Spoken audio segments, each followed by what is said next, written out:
When my 8-month-old son passed away from pneumonia, my parents refused to attend his funeral because they had already committed to hosting my sister's 30th birthday celebration instead. They even posted Instagram stories from the celebration during the burial service. I never thought I would be writing this, but I need to get this off my chest. My 8-month-old son died last week from complications related to pneumonia, and my parents decided to attend my sister's 30th birthday party instead of his funeral. I'm David, 34M, and I work as a high school math teacher. My wife Sarah, 31F, is a dental hygienist. We have been married for 4 years and bought our first house 2 years ago. We live about an hour away from my parents, Robert, 64M, and Linda, 62F, who are both retired. My sister Katie, 30F, is a marketing manager who lives in the same city as our parents. Growing up, Katie was always the center of attention. When she made the cheerleading squad in high school, my parents threw her a surprise party with all her friends. When I got accepted into college with a partial scholarship, my dad just patted my shoulder and said it was expected. Katie's college graduation was celebrated with a weekend trip to the coast. My graduation happened during the same weekend as Katie's friend's wedding, so my parents attended the wedding instead. This pattern continued into our adult years.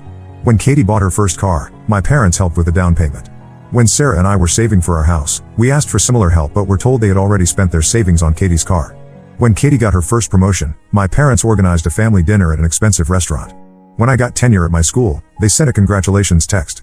The difference became more obvious when Sarah got pregnant. My parents' reaction was lukewarm at best. My dad said it was good news, and my mom immediately started talking about how Katie might want kids someday too. Sarah's parents, on the other hand, were over the moon. They started buying baby clothes immediately and visited us every weekend to help prepare the nursery. When our son Marcus was born, the contrast was even starker. Sarah's parents were at the hospital within an hour. My parents showed up the next day for about 30 minutes before leaving for their book club meeting. Over the next 8 months, Sarah's parents visited twice a week, bringing groceries and helping with household chores. My parents visited maybe 6 times total, usually when it was convenient for them. I kept sending them photos of Marcus reaching his milestones. His first smile, sitting up, crawling, his first tooth. My mom would respond with a thumbs up emoji, and my dad rarely acknowledged them at all. Meanwhile, every photo Katie posted on social media got lengthy comments from both parents about how beautiful or funny it was. 3 months ago, Katie announced she was planning a big 30th birthday party. She wanted a weekend celebration with all her friends at a rented venue. My parents immediately started helping with the planning and kept talking about how special this milestone birthday was going to be. Around the same time, Sarah and I were planning Marcus's baptism. We set the date for the same weekend as Katie's party, not knowing about the conflict. When I told my parents about the baptism date, my mom immediately mentioned Katie's party. I suggested they could attend the baptism in the morning and the party in the evening since they were in the same city. My dad said they couldn't risk missing any part of Katie's celebration since they were helping to host it. 2 weeks ago, Marcus developed what seemed like a regular cold. Sarah and I weren't too worried since babies get sick often. But his condition worsened over the weekend. By Monday, he was having trouble breathing, and we rushed him to the hospital. The doctors said he had developed pneumonia, which had progressed rapidly. We spent 3 days in the hospital. Sarah barely left Marcus's side, and I slept in the chair next to his bed. Sarah's parents took turns staying with us, bringing us food and clean clothes. I called my parents on the first day to let them know what was happening. My mom said they would try to visit soon but never showed up. On Wednesday evening, Marcus's condition deteriorated rapidly. Despite the doctor's best efforts, he passed away early Thursday morning. The next few hours were a blur of paperwork, phone calls, and arrangements. Sarah was barely functioning, so I handled most of the logistics with help from her parents. I called my parents Thursday afternoon to tell them Marcus had died. My mom's response was brief. She said she was sorry for our loss and asked about funeral arrangements. I told her we were planning the service for Saturday morning at our church. There was a pause, and then she said Saturday was Katie's birthday party. I couldn't believe what I was hearing. I asked if she was suggesting they couldn't attend their grandson's funeral because of a birthday party. My mom said they understood this was difficult, but they had already committed to hosting Katie's party. My dad got on the phone and said they had put deposits down for the venue and couldn't cancel on such short notice. I hung up without saying another word. Sarah was in the bedroom, staring at the wall. Her parents were making calls to arrange flowers and coordinate with the funeral home. I sat in Marcus's empty nursery for hours, looking at his crib and his toys. Friday evening, I called my parents again, thinking maybe they had reconsidered. My mom answered and immediately started talking about how stressed they were about the party preparations. She said they felt terrible about missing the funeral but hoped we understood that canceling the party would disappoint so many people. She mentioned that Katie had been looking forward to this celebration for months. The funeral was on Saturday morning. Sarah's entire family was there, along with our friends, my colleagues from school, and even some of Sarah's patients who had heard about Marcus. The church was full of people who wanted to support us during this time. My parents' absence was obvious to everyone, especially since they were the only grandparents not there. During the service, I kept checking my phone, hoping for a message from my parents. Instead, I saw Katie's Instagram stories from her party. There were photos of my parents helping to set up decorations, smiling and laughing with the guests. The timestamp showed they were posted during the exact time of Marcus's funeral. After the burial, several people asked where my parents were. I made up excuses about them being sick, but I could tell people didn't believe me.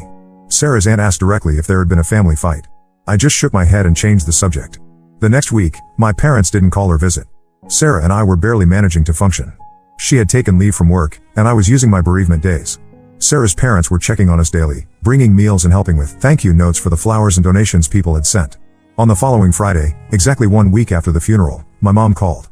She didn't ask how we were doing or mention Marcus.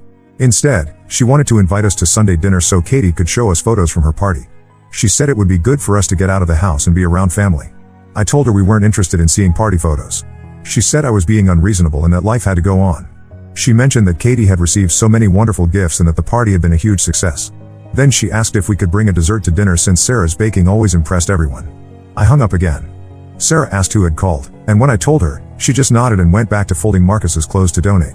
Sunday dinner was the next day. Against my better judgment, I decided we should go. Maybe seeing my parents would help somehow, or maybe they would finally acknowledge what they had done. Sarah didn't want to go, but I convinced her that we needed to face them eventually. We arrived at my parents' house at the usual time. Katie was already there, along with her boyfriend Derek, 28M. The dining room table was set with my mom's good china, and there was a centerpiece of flowers that looked like leftovers from the party. Katie had a photo album spread out on the coffee table. Nobody mentioned Marcus or the funeral. The conversation was entirely about Katie's party. My parents went through every detail of the decorations, the food, the music, and the gifts. Katie showed us dozens of photos on her phone, describing each one in detail. My mom kept saying how proud she was of how the party had turned out. I waited for someone to ask how we were doing or to mention that they were sorry for missing the funeral. Nothing. After about an hour of party talk, I finally spoke up. I asked if they had enjoyed the party while we were burying their grandson. The room went silent. My dad said I was being dramatic and that bringing up unpleasant topics wasn't appropriate during a family meal. Katie said I was trying to make everyone uncomfortable and that she had a right to celebrate her birthday. My mom said they had already explained their position and that I needed to understand their commitment to Katie. I asked if they had told Katie's party guests where they were supposed to be that day. My mom admitted they had told people they couldn't attend the funeral because my dad wasn't feeling well. She said they couldn't exactly tell everyone they were choosing a party over their grandson's funeral. That's when I realized they knew exactly what they had done. They understood it was wrong, which is why they lied about it. They just didn't care enough about Marcus or us to make a different choice. Sarah and I left immediately. We haven't spoken to my parents since then. It's been 2 weeks now, and they haven't called or texted. Katie sent me a message saying I ruined her birthday celebration and that I owe her an apology. I keep thinking about Marcus and how my parents barely knew him. They missed most of his short life, and now they've missed his funeral too. Sarah's parents have been our only family support through this nightmare. They've been here every day, helping us navigate our grief and take care of practical matters. I don't know if I can ever forgive my parents for this. Missing your grandson's funeral for a birthday party seems unforgivable. But I also don't know how to move forward with this anger. Sarah thinks we should cut contact completely, but part of me wonders if I should try to fix this somehow. Has anyone else dealt with family members who missed important events for trivial reasons? How do you handle parents who consistently prioritize one child over another? I'm lost and don't know what to do next. Update 1: I wasn't planning to post an update, but several things have happened since my original post, and I need to process them somewhere. First, thank you to everyone who responded to my original post. Reading your comments helped me realize that what my parents did wasn't just hurtful, it was completely unacceptable. Some of you shared similar experiences with favoritism in your families, and it helped me understand that this pattern wasn't something I had imagined. About a week after I posted originally, my Aunt Patricia, 58F, called me. She's my mom's sister and lives in another state. She said she had been trying to reach my parents to offer condolences about Marcus but kept getting vague responses. When she finally spoke to my mom, she was told that the funeral had been delayed due to complications with the funeral home. I told Patricia the truth about what happened. She was quiet for a long time, then said she needed to call me back. When she did, she was furious. She had called my mom again and confronted her about the lie. My mom eventually admitted they had chosen to attend Katie's party instead of the funeral. Patricia told me she had immediately called other family members, including my Uncle James, my dad's brother, and several cousins. She said she wanted them to know the truth because my parents had been telling different versions of the story to different people. Some had been told my dad was sick, others were told the funeral was postponed, and a few were told that Sarah and I had requested a private ceremony. The family reaction was swift and severe. My Uncle James called my dad and told him he was ashamed of his behavior. My cousin Rebecca, who had always been close to my mom, left a voicemail saying she was disappointed and wouldn't be attending family gatherings until my parents apologized to us. Even my grandmother, who is 89 and usually stays out of family conflicts, called my mom to express her disapproval. This is where it gets complicated. 2 weeks after my original post, my mom called me. She was crying, which was unusual because she rarely shows emotion. She said the extended family was treating her and my dad like outcasts, and she didn't understand why everyone was making such a big deal about their choice. She said they had tried to do right by Katie, who had been planning her 30th birthday party for months. She mentioned that they had already paid for the venue and that canceling would have wasted money. She also said that funerals are sad occasions, and they thought it would be better to focus on celebrating life instead of dwelling on death. I listened to her entire explanation without interrupting. When she finished, I asked if she understood that Marcus was her grandson. She said of course she knew that, but that he was just a baby who wouldn't have known they were there anyway. She said babies don't have the same relationships with grandparents that older children do. That conversation ended with me hanging up again. Sarah, who had been listening, just shook her head and went back to organizing Marcus's belongings. We had been slowly packing up his nursery, and the process was taking weeks because Sarah could only handle small amounts at a time. 3 days later, Katie called me. She had never called me directly before, we usually only talked during family gatherings. She said she was tired of the family drama and wanted to work things out. She suggested that we all meet for coffee to discuss the situation like adults. I asked her what she thought needed to be discussed. She said she understood that Sarah and I were grieving, but that we were being unfair to our parents. She said they had made a commitment to her party, and that honoring commitments was important. She also said that Marcus's death was tragic, but that it shouldn't be used to punish people who were trying to live their lives. Katie went on to say that she had been looking forward to her 30th birthday for a long time, and that our parents had been essential to making it special. She said that if they had canceled at the last minute, it would have ruined everything she had planned. She asked me to consider how selfish it was to expect them to abandon her celebration. I asked Katie if she thought her birthday party was more important than her nephew's funeral. She said that wasn't a fair question because they were two completely different types of events. She said that funerals are about closure for the living, and that our parents could have their own private moment of remembrance for Marcus without attending the formal service. This conversation lasted about 40 minutes, and by the end, I realized that Katie genuinely believed she had done nothing wrong. She saw the situation as a scheduling conflict that had been resolved in the most practical way possible. She couldn't understand why anyone would expect her to cancel her party or why our parents should have chosen differently. The most shocking part of the conversation was when Katie said she thought Sarah and I were being overdramatic about Marcus's death. She said that babies die sometimes, and that while it was sad, it wasn't anyone's fault. She said we should focus on healing and moving forward instead of creating family conflict. I ended that call by telling Katie that I didn't want to hear from her again. She texted me later that day saying she was disappointed in my attitude and that she hoped I would come to my senses eventually. Meanwhile, Sarah's parents have continued to be our primary support system. Her mom comes over twice a week to help with housework and meal preparation. Her dad has been handling some of the insurance paperwork and legal matters related to Marcus's death. They never make us feel like we're being dramatic or that we should get over our grief faster. The contrast between our families has become even more obvious. Sarah's parents ask about Marcus, share memories of him, and encourage us to talk about our feelings. My parents, in the few conversations we've had, seem to want to pretend he never existed. They've never asked about our grief or offered any practical support. Yesterday, my mom sent me a text message with a photo of a sympathy card they had bought for us. The message said they had been meaning to send it but hadn't found the right time. The card was one of those generic ones from the grocery store, and the photo showed it was still sealed in its plastic wrapper. She said they thought it might be better to give it to us in person when we were ready to talk. I showed the text to Sarah, and she actually laughed for the first time in weeks. Not because anything was funny, but because the absurdity of the situation had finally hit her. She said she couldn't believe they were treating a sympathy card like some kind of peace offering that required perfect timing. We've made the decision to not respond to any more contact from my parents or Katie.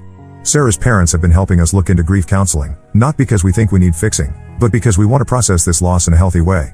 They've also been researching legal options for some of the medical bills and insurance issues we're dealing with. I keep thinking about what my life would have been like if I had been born into Sarah's family instead of mine. Her parents have shown me what real family support looks like during a crisis. They've never made our grief about them, never asked us to consider their feelings, and never suggested that we should prioritize other people's celebrations over our own healing. The extended family fallout continues. My cousin Rebecca told me that my parents have been complaining to anyone who will listen about how unfairly they're being treated. They've been saying that people don't understand the full situation and that we're manipulating family members against them. Patricia called me again yesterday to tell me that my parents had approached her about mediating a family meeting. She said she told them she wasn't interested in helping them unless they were prepared to offer a genuine apology and change their behavior. She said they seemed confused about what they would need to apologize for. I don't know what happens next. Sarah and I are taking things one day at a time. We're not ready to make any permanent decisions about my family, but we're also not ready to pretend that what happened was acceptable. For now, we're focusing on each other and on honoring Marcus's memory in ways that feel meaningful to us. The support from Reddit has been overwhelming. Thank you to everyone who took the time to respond and share your own experiences. It's helped me realize that we're not alone in dealing with toxic family dynamics, and that choosing our own well-being over family harmony is sometimes the right choice. Update 2: I need to share what happened over the past few weeks because the situation has gotten even more complicated than I expected. About 2 weeks after my last update, I received a call from my workplace. My principal wanted to let me know that my mom had contacted the school asking about my mental health and whether I was fit to return to work. She had told the office staff that I was having a breakdown following a family tragedy and that she was concerned about my ability to handle my responsibilities. My principal assured me that she had handled the call professionally and that my job was secure. She said my mom had asked several inappropriate questions about my sick leave usage and whether the school provided mental health resources. The principal told her that employee information was confidential and that she should contact me directly if she had concerns. I was mortified. Not only had my mom overstepped by calling my workplace, but she had also implied that I was mentally unstable. I later learned that she had made similar calls to Sarah's dental office. Sarah's boss was less diplomatic and told my mom that her call was inappropriate and that she should focus on supporting her son and daughter-in-law instead of interfering with their employment. This prompted me to do something I had been avoiding. I called my mom back. I told her that contacting our workplaces was completely unacceptable and that she needed to stop immediately. She said she was worried about us and that we hadn't been answering her calls, so she wanted to make sure we were getting the help we needed. I asked her what kind of help she thought we needed. She said she was concerned that we were making poor decisions while grieving and that we might do something to hurt our careers or our future. She said she had been talking to Katie about the situation, and they both agreed that we were handling Marcus's death in an unhealthy way. She went on to say that she understood we were sad about losing Marcus, but that we were letting our grief control our lives. She said that successful people learn to compartmentalize their emotions and continue functioning normally even during difficult times. She gave examples of other family members who had experienced losses but hadn't let it affect their relationships or their work. I asked her if she considered missing her grandson's funeral to be an example of healthy compartmentalization. She said that was different because they had made a commitment to Katie, and that honoring commitments was a sign of good character. She said that while Marcus's death was tragic, it didn't change the fact that other people's lives and celebrations were still important. This conversation lasted over an hour, and by the end, I realized that my mom genuinely believed she had made the right choice. She saw their decision to attend Katie's party as responsible and mature, while she viewed our reaction as immature and selfish. She couldn't understand why we expected them to cancel their plans for what she called a sad event that wouldn't bring Marcus back. 2 days later, Katie showed up at our house uninvited. Sarah answered the door because I was at work, and Katie pushed past her into the living room. She had brought a gift bag with items from her birthday party, leftover decorations, a piece of cake, and some photos from the celebration. Katie told Sarah that she thought we might want to see how beautiful the party had been and that it might help us understand why our parents had made their choice. She said the venue was decorated perfectly, the food was amazing, and everyone had a wonderful time. She showed Sarah photos of our parents dancing, laughing, and giving speeches about how proud they were of her. Sarah called me at work, and I came home immediately. By the time I arrived, Katie was sitting on our couch going through her phone, showing Sarah more photos and videos from the party. She was describing each moment in detail, explaining how much work had gone into planning each element. I asked Katie to leave. She said she wasn't finished explaining why the party had been so important. She said she had invited over 50 people, many of whom had traveled from out of town specifically for her celebration. She said that canceling would have disappointed everyone and wasted thousands of dollars. Katie then said something that I'll never forget. She said that Marcus was just a baby who had barely lived, while her 30th birthday was a once-in-a-lifetime milestone that deserved to be celebrated properly. She said that we could have other babies, but she would never turn 30 again. Sarah, who had been quietly listening, finally spoke up. She asked Katie if she understood that Marcus was a person, not just a baby. Katie said of course she understood that, but that babies don't have personalities or relationships the way older children do. She said that Marcus wouldn't have known the difference if his grandparents were at his funeral or not. I told Katie to get out of our house and never come back. She said I was being ridiculous and that she was trying to help us understand the situation from a different perspective. She said that our parents had made a difficult choice, and that we should appreciate the sacrifice they had made by missing the funeral to support her instead. Katie left the gift bag on our coffee table and said she hoped we would look through it when we were ready to be more reasonable. After she left, Sarah and I sat in silence for a long time. Then Sarah picked up the gift bag and threw it directly into the trash without opening it. That evening, I called Patricia to tell her what had happened. She was shocked by Katie's behavior and said she was going to call my mom immediately. Patricia said that Katie's visit was cruel and that my parents needed to control their daughter's actions if they had any hope of repairing their relationship with us. The next day, my mom called me. She was angry, not at Katie, but at me for upsetting Katie with my reaction to her visit. She said Katie had been trying to be helpful and that I had been rude and unreasonable. She said Katie was now worried that I hated her and that the family was being torn apart over a misunderstanding. I asked my mom what she thought Katie had been trying to accomplish by bringing party decorations to our house. She said Katie was trying to show us that the party had been beautiful and important, and that we should be happy for her achievement. She said that sharing joy was supposed to help people heal from sadness. My mom then said something that made me realize how deep this problem went. She said that she and my dad had always tried to treat Katie and me equally, but that we had different needs and personalities. She said Katie needed more support and attention because she was more social and ambitious, while I was more independent and didn't require as much validation. She said that throughout our childhood, they had given each of us what we needed most. Katie needed help with social connections and celebrating her achievements, while I needed to learn self-reliance and how to handle disappointment. She said this approach had made us both successful in our own ways. I asked her if she thought watching your parents celebrate your sister's birthday party during your son's funeral was a lesson in handling disappointment. She said that wasn't how she would describe the situation, but that learning to accept difficult circumstances was an important life skill. This conversation ended with my mom saying that she hoped I would eventually understand that family relationships require compromise and forgiveness. She said that holding grudges would only hurt me in the long run, and that Marcus would want us to maintain family unity instead of creating division. Sarah and I have decided to change our phone numbers. We're also considering moving to a different city where Sarah has been offered a position at a larger dental practice. We want to start fresh somewhere that doesn't have constant reminders of this situation. We've been working with a grief counselor who specializes in family trauma. Not because we think we need to be fixed, but because we want to process this experience in a healthy way. The counselor has helped us understand that we're dealing with two separate losses, Marcus's death and the realization that my family is fundamentally different from what we thought it was. Sarah's parents continue to be our primary support system. They've never tried to convince us to reconcile with my family or suggested that we should forgive and forget. They've simply been present for us during the most difficult period of our lives. The extended family situation has stabilized somewhat. Most of my relatives have made their positions clear, and my parents have been largely excluded from recent family gatherings. Patricia told me that my grandmother has been particularly disappointed in my parents' behavior and has stopped taking their calls. I don't know what the future holds for our relationship with my parents and Katie. Right now, we're focused on healing and building a life that honors Marcus's memory while protecting our own well-being.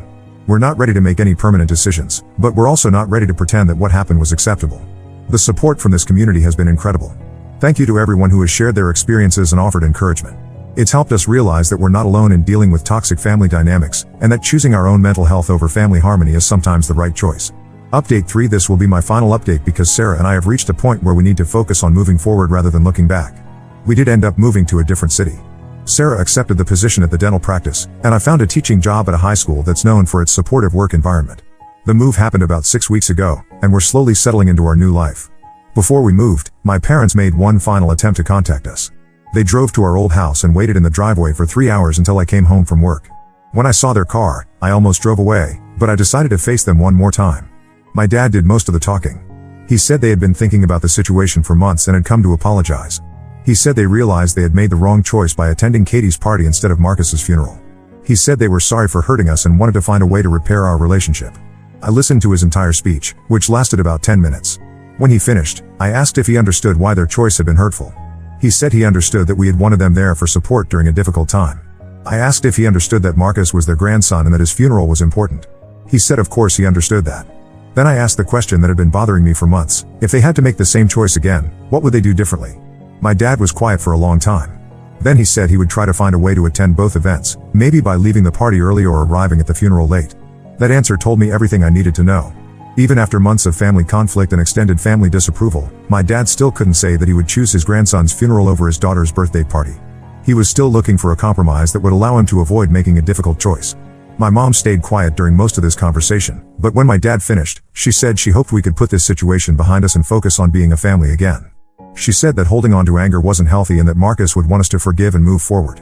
I told them that I appreciated their visit, but that I didn't think we could have a meaningful relationship moving forward. I said that our fundamental values were too different and that I needed to protect my own well-being. I wished them well and asked them to respect our decision to maintain distance. My mom started crying and said she didn't understand why we were choosing to punish them forever for one mistake. She said they had tried to apologize and that they deserved forgiveness. She said that family should be more important than holding grudges. I told her that this wasn't about punishment or grudges. It was about recognizing that we had different priorities and different ideas about what family means. I said that I needed to surround myself with people who would support me during my worst moments, not people who would prioritize social commitments over family crises. They left after about an hour. I haven't heard from them since, and I don't expect to. Katie sent me a text message about a week later saying that our parents were heartbroken and that I was being cruel by refusing to reconcile. I didn't respond. The move has been good for us. Our new city is about 4 hours away from both my parents and Sarah's parents. Sarah's parents have already visited twice, and they're planning to spend Christmas with us in our new home. They've been incredibly supportive of our decision to relocate and start fresh. We found a new grief counselor who has been helpful in processing not just Marcus's death, but also the end of my relationship with my family of origin. She's helped us understand that choosing to distance ourselves from toxic relationships is a form of self-care, not selfishness. We've also started volunteering at a local organization that supports families who have experienced infant loss. It's been meaningful to help other people navigate the early stages of grief, and it's given us a sense of purpose during our own healing process. Sarah and I have started talking about the possibility of having another child someday.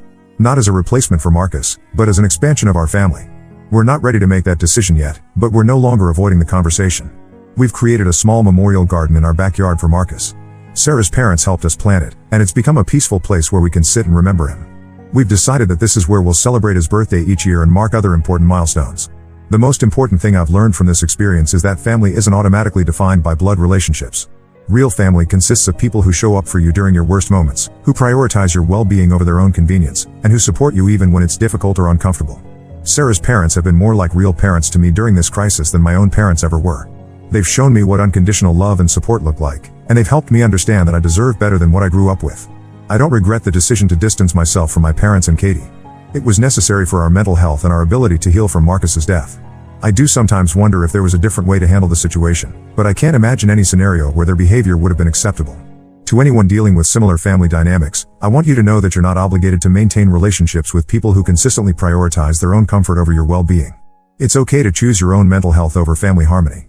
It's okay to set boundaries that protect you from people who claim to love you but don't act like it.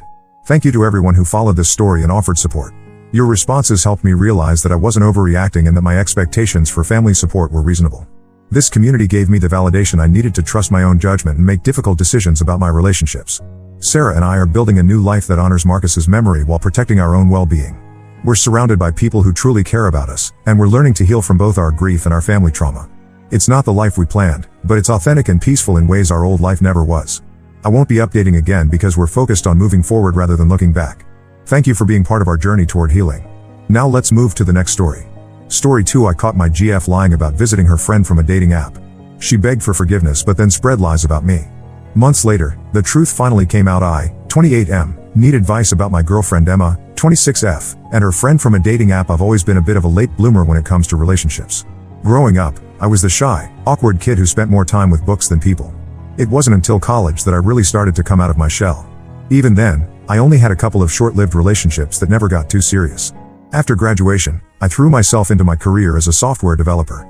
I was doing well professionally, but my personal life was pretty lacking. My friends kept trying to set me up, but nothing ever clicked. I was starting to wonder if maybe I just wasn't cut out for relationships. Then about a year ago, everything changed when I met Emma. It was at a housewarming party for my buddy Steve. I almost didn't go. Large gatherings still make me a bit anxious, but Steve practically begged me to be there. I'm glad he did, because that's where I first laid eyes on Emma. She was Steve's coworker, and from the moment I saw her, I was captivated. Emma had this infectious energy about her. She lit up the room with her laugh and seemed to effortlessly work the crowd. I watched from across the room, too nervous to approach her. Steve, being the wingman he is, noticed me staring and decided to introduce us. To my surprise, Emma and I hit it off immediately. We spent hours talking that night, discovering we had so much in common. We both loved true crime podcasts, had a weird obsession with obscure 80s movies, and shared the same dry sense of humor. By the end of the night, we'd exchanged numbers. I texted her the next day, fully expecting to never hear back. But to my shock, she responded right away. We started hanging out regularly after that, grabbing coffee, watching movies, just enjoying each other's company. At first, things were purely platonic. I was honestly just thrilled to have made such a great new friend. But there was undeniable chemistry between us. One night about a month in, after a few too many drinks, we ended up kissing. It was amazing, but in the morning we both freaked out a bit about potentially ruining our friendship. We had a long talk and decided to keep things casual. Neither of us was looking for anything serious at the time.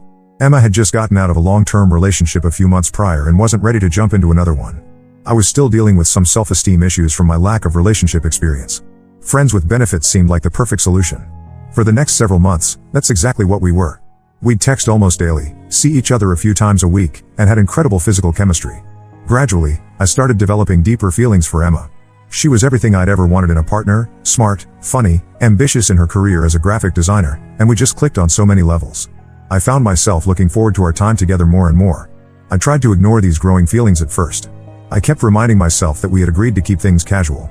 Plus, I was terrified of ruining what we had.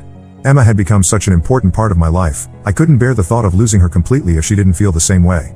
About 4 months in, Emma casually mentioned she was still using dating apps and talking to other guys. It felt like a punch to the gut, but I knew we weren't exclusive, so I didn't say anything. She'd occasionally mention matches or guys she was chatting with. I pretended to be cool with it, but inside I was getting more and more jealous. I started to withdraw a bit, pulling back from our usual level of contact. Emma noticed and asked if everything was okay. I made up some excuse about being busy with work. In reality, I was trying to protect myself emotionally. I thought if I created some distance, maybe these feelings would fade. It didn't work. If anything, being away from Emma just made me realize how much I cared about her. I found myself constantly checking my phone, hoping for a text from her. When we did hang out, I cherished every moment.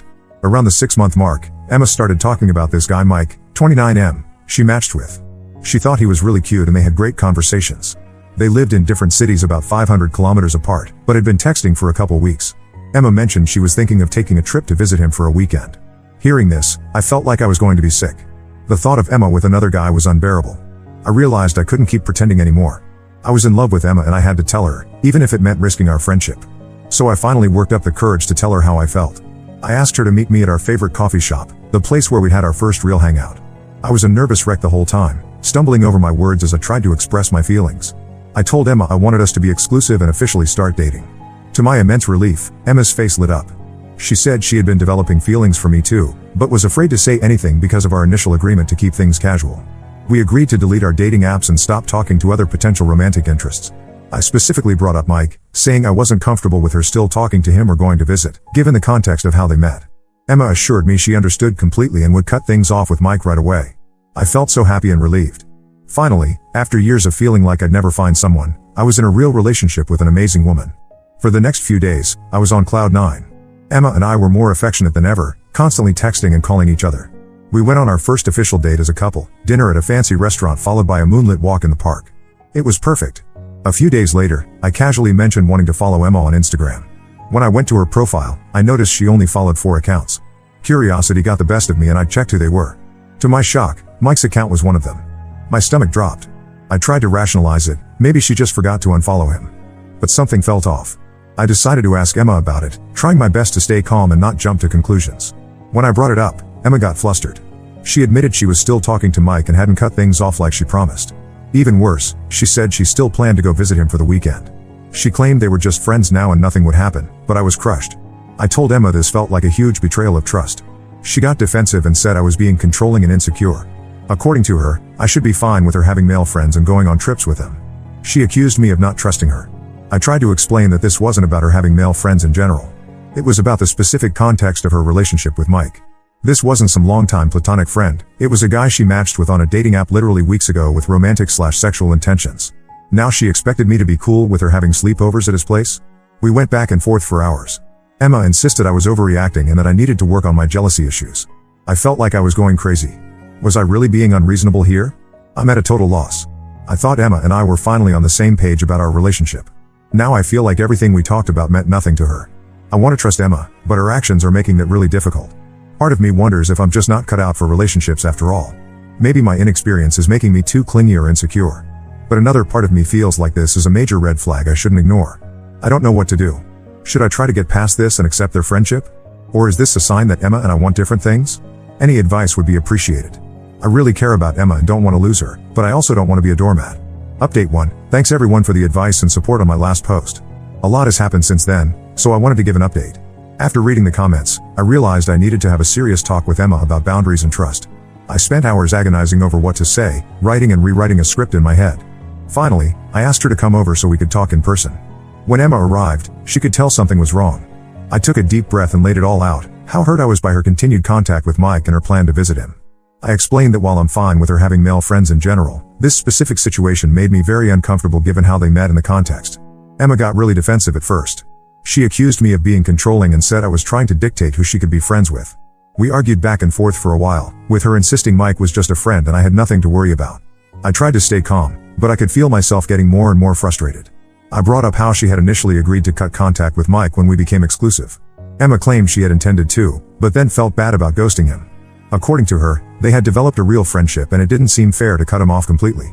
We went around in circles for what felt like hours. Emma kept insisting I was being irrational and needed to work on my trust issues. I felt like I was going crazy. Was I really being that unreasonable? Finally, in desperation, I asked Emma how she'd feel if the roles were reversed, if I was planning a weekend trip to stay with a woman I'd met on a dating app right before we became exclusive. That seemed to get through to her a bit. She got quiet for a moment, then admitted she probably wouldn't like that either. That opened up a more productive conversation. We talked about our different views on boundaries in relationships. I shared more about my past insecurities and how they were affecting my reaction to this situation. Emma opened up about her fear of losing her independence in relationships.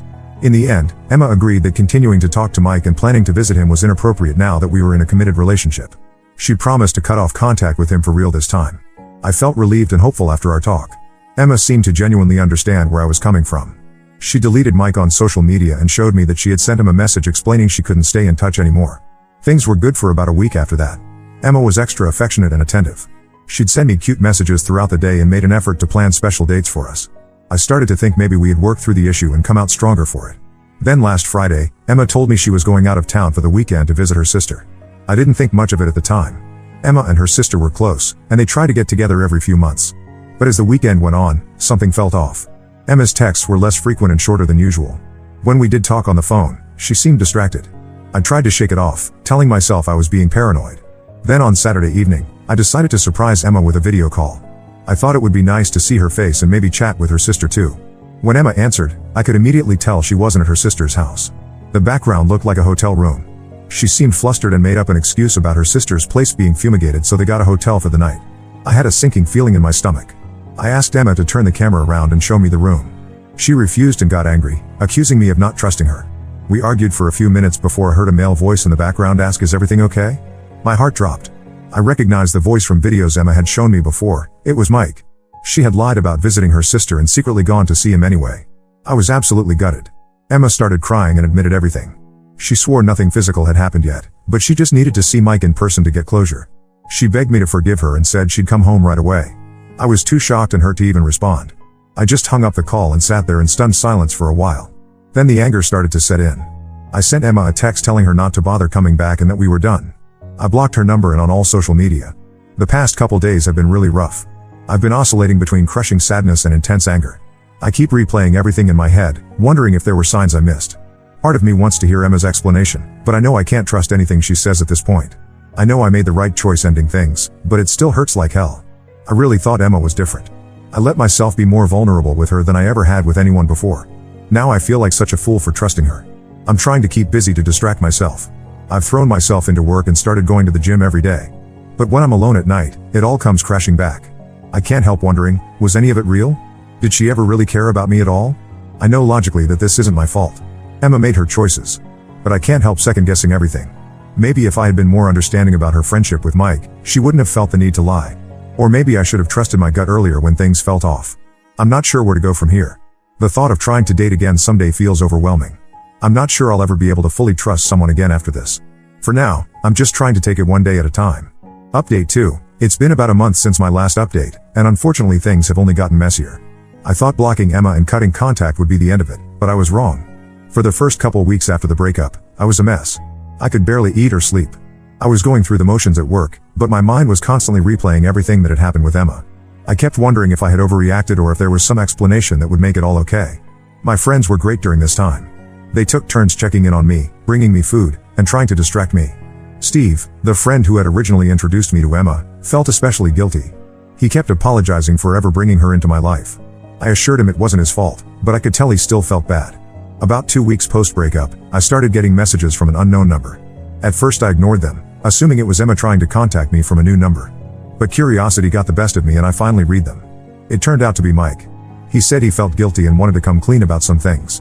According to Mike, he and Emma had been in contact the entire time, even after she supposedly cut things off. They'd been sexting and video chatting behind my back for weeks. He sent me screenshots as proof. What's worse, Mike said Emma had actually visited him twice before the weekend I caught her. She'd lied about work trips to sneak away and see him. They had slept together both times. I was completely blindsided. I knew Emma had betrayed my trust, but I had no idea the extent of her deception. It made me question everything about our relationship. Were there other lies I didn't know about? Had anything between us been real? I didn't know whether to believe Mike at first. Part of me wondered if he was just trying to cause drama. But the screenshots he sent seemed genuine. And the dates of Emma's supposed work trips lined up with times she had been distant and hard to reach. After agonizing over it for a day, I decided I needed to hear Emma's side of the story. I unblocked her number and called her. She sounded surprised but happy to hear from me. I cut right to the chase and asked her about what Mike had told me. There was a long pause, and then Emma broke down crying. She admitted it was all true. She said she had developed real feelings for Mike but was confused because she cared about me too. She claimed she never meant to hurt me and had planned to end things with Mike after that last visit. I listened in stunned silence as Emma poured out a litany of excuses and apologies. She said she had been scared of how serious things were getting between us. She said Mike made her feel exciting and desirable in a way I didn't. She swore she had realized she truly loved me and would do anything to fix things. I felt like I was in a daze as Emma talked. Part of me wanted so badly to believe her, to think there was some way we could move past this. But a larger part knew that the trust between us was irreparably broken. I told Emma that ship had sailed and to never contact me again. I blocked her number once more and thought that would finally be the end of it. I spent the next few days in a fog, trying to process everything I had learned. But a few days later, Emma showed up at my apartment unannounced. She was hysterical, saying she couldn't live without me and would do anything to fix things. I told her to leave, but she refused. Emma camped out in the hallway outside my door for hours, alternating between crying and yelling. My neighbors started complaining about the noise. I finally had to call the police to have her removed. Watching her be escorted away in tears was one of the hardest things I've ever done. The next day, I started getting bombarded with calls and messages from Emma's friends and family. Apparently she had told them all kinds of lies, that I had cheated on her, that I was abusive, that I had stolen money from her. They were harassing me non-stop, calling me every name in the book and threatening to make me pay for hurting Emma. I was shocked and hurt by these accusations. I had always gotten along well with Emma's loved ones. Now they were treating me like some kind of monster. I tried to explain my side of things, but no one wanted to hear it. They were convinced I was the villain in this story. I've had to block dozens of numbers and lock down all my social media. Some of Emma's more zealous friends even showed up at my workplace, causing a scene in the lobby. My boss was understanding, but I could tell he was concerned about how this drama might affect the company. I'm seriously considering moving to get away from all this chaos. The thought of starting over somewhere new is both terrifying and appealing. I never imagined Emma would stoop so low or cause such havoc in my life. I'm angry, hurt, and frankly a little scared of what Emma might do next. I've started documenting everything, saving threatening messages, recording incidents of harassment. I'm looking into getting a restraining order, both against Emma and some of her more aggressive friends. This whole situation has become such a nightmare. I keep asking myself how I got here. Just a few months ago, I thought I had finally found real love and happiness with Emma. Now my life feels like it's falling apart. I'm trying to stay strong, but some days it's hard to even get out of bed. The betrayal and lies from Emma were bad enough, but now having my character assassinated to everyone we know is almost unbearable. I feel so alone and misunderstood. My own friends and family have been supportive, but I can tell they're getting tired of hearing about all this drama. I don't blame them, I'm tired of living it. I just want it all to be over so I can move on with my life. For now, I'm taking things one day at a time. I'm focusing on work, trying to maintain some sense of normalcy. I've started seeing a therapist to help process everything that's happened. It's helping, but I know I have a long road ahead. I'm not sure what the future holds, but I know I can't let this experience define me. Someday, I hope I'll be able to trust and love again. But for now, I'm just trying to weather this storm and come out stronger on the other side. Update 3, it's been about 3 months since everything went down with Emma, and I'm finally starting to feel like my life is getting back to normal. The road hasn't been easy, but I'm making progress day by day. After Emma's stalking behavior and the harassment from her friends and family, I did end up getting a restraining order against her. It was a difficult decision, but ultimately necessary for my peace of mind. The process was stressful, having to recount all the painful details in court, but worth it in the end. The restraining order seemed to finally get through to Emma that it was over for good. The harassment from her circle died down as well, though I still get the occasional nasty message from a mutual acquaintance. I also ended up moving to a new apartment across town, just to have a fresh start away from all the memories and drama. It was a hassle, but ultimately worth it. My new place is smaller, but it feels like a sanctuary. I've been enjoying decorating it and making it my own. I've been in therapy to work through everything that happened. It's been really helpful in processing my emotions and rebuilding my self-esteem. I'm learning to trust my instincts more and set healthier boundaries. I'm not ready to date again yet, but I'm getting to a better place. Work has been a good distraction throughout all of this. I threw myself into a big project, which paid off with a promotion last month.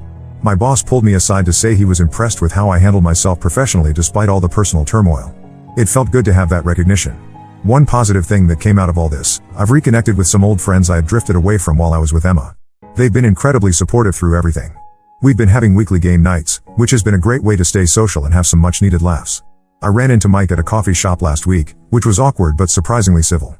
He apologized again for his role in everything and said he felt terrible about the whole situation. Apparently Emma had been lying to him too about the nature of our relationship. We're certainly not friends, but the encounter gave me some closure. I still have moments where the anger and hurt creep back in. I'll see something that reminds me of Emma, or have a dream about her, and it all comes rushing back. But those moments are getting less frequent and less intense. I'm learning to let go and focus on the future rather than dwelling on the past. I'm cautiously optimistic about what's ahead. For now, I'm focusing on myself, my career, and rebuilding the parts of my life I had neglected. I'm rediscovering old hobbies and trying new things. Last weekend I went skydiving, something I never would have had the courage to do before. It was terrifying and exhilarating, and it made me feel alive in a way I haven't in months. This experience has changed me, there's no doubt about that. But I'm determined not to let it harden me. I know there are good people out there, and I refuse to let one bad experience ruin my faith in humanity. Hopefully someday I'll be ready to trust and open up to someone again. But I'm in no rush, I'm learning to be happy on my own first. For anyone going through something similar, hang in there. It does get better. Take care of yourself, surround yourself with supportive people, and don't be afraid to ask for help when you need it. You're stronger than you know.